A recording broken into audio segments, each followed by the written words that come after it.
जय माता दी दोस्तों।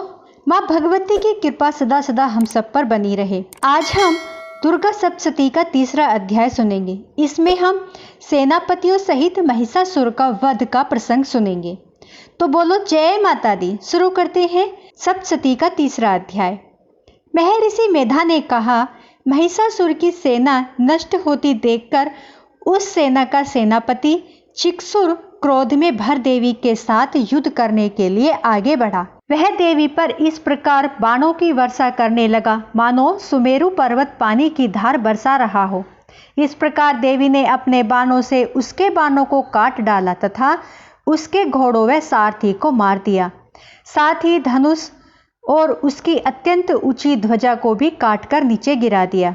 उसका धनुष कट जाने के पश्चात उसके शरीर के अंगों को भी अपने बाणों से बींध दिया। धनुष, घोड़ा और सारथी के नष्ट हो जाने पर वह असुर ढाल और तलवार लेकर देवी की तरफ आया।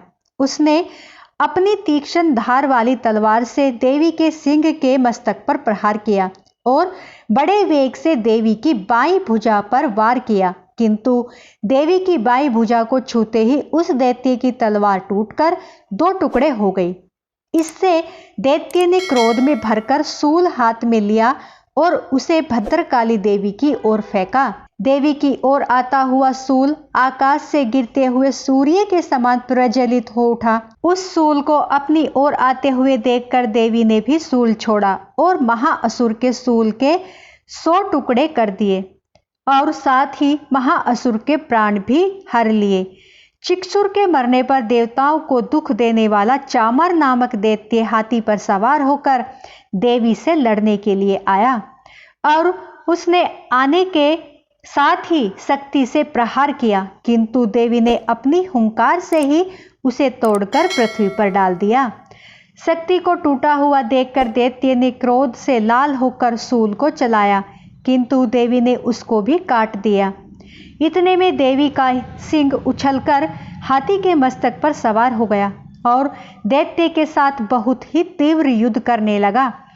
फिर वह दोनों लड़ते हुए हाथी पर से पृथ्वी पर आ गिरे और दोनों बड़े क्रोध से लड़ने लगे।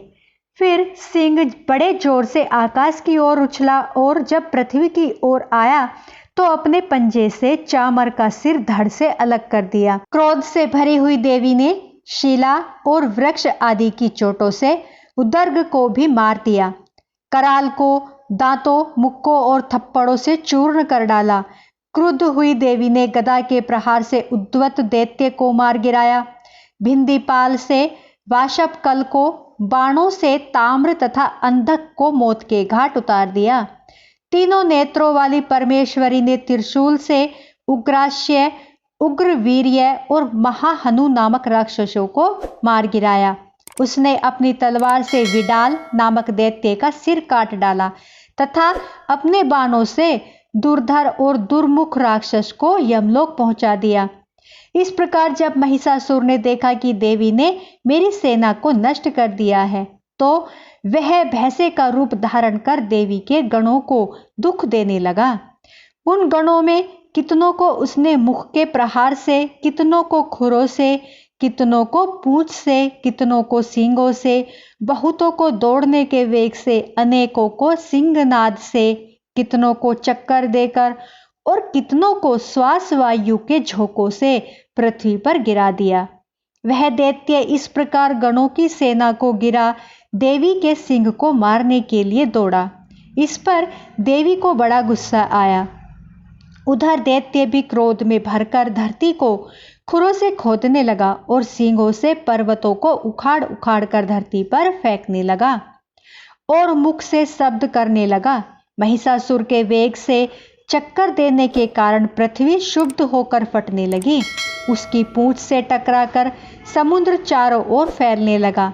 हिलते हुए सींगों के आघात से मेघ खंड खंड हो गए और श्वास से आकाश में उड़ते हुए पर्वत फटने लगे। इस तरह क्रोध में भरे हुए राक्षस को देख चंडिका को भी क्रोध आ गया और उसे मारने के लिए क्रोध में भर गई। देवी ने पास फेंक कर दैत्य को बांध लिया और उसने बंध जाने पर दैत्य का रूप त्याग दिया और सिंह का रूप बना लिया। ज्यों ही देवी उसका सिर काटने के लिए तैयार हुई कि उसने पुरुष का रूप बना लिया, जो कि हाथ में तलवार लिए हुए था। देवी ने तुरंत ही अपने बाणों के साथ उस पुरुष को उसकी तलवार ढाल सहित बांध डाला। इसके पश्चात वह हाथी के रूप में दिखाई देने लगा और अपनी लंबी सूंड से देवी के सिंग को खींचने लगा और गर्जने लगा। देवी ने अपनी तलवार से उसकी सूंड काट डाली।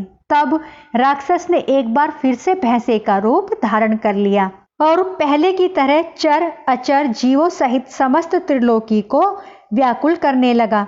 इसके पश्चात क्रोध में भरी हुई देवी बारंबार उत्तम मधु का पान करने लगी और लाल नेत्र करके हंसने लगी। उधर बलवीर्य तथा मद से क्रुद्ध हुआ दैत्य भी गरजने लगा। अपने सींगों से देवी पर पर्वत को फेंकने लगा।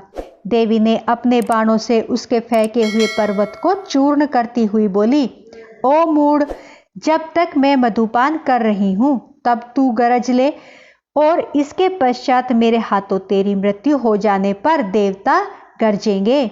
महर्षि मेधा ने कहा।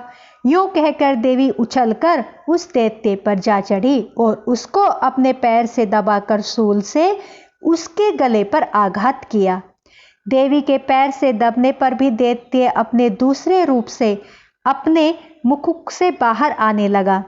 अभी वह आधा ही बाहर निकला था कि देवी ने अपने प्रभाव से उसे रोक दिया। जब वह आधा निकला हुआ ही दैत्य युद्ध करने लगा तो देवी ने अपनी तलवार से उसका सिर काट दिया। इसके पश्चात सारी राक्षस सेना हाहाकार करती हुई वहां से भाग खड़ी हुई और सब देवता अत्यंत प्रसन्न हुए तथा ऋषियों महर्षियों सहित देवी की स्तुति करने लगे। गंधर्वराज गान करने लगे और अप्सराएं नृत्य करने लगी। तो बोलो जय माता दी। तो आज हमारा तीसरा अध्याय यहीं पर समाप्त होता है।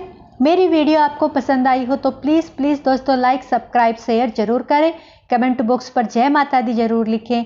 कल हम चौथे अध्याय के साथ नई वीडियो के साथ आपसे फिर मिलूंगी। बोलो जय माता दी।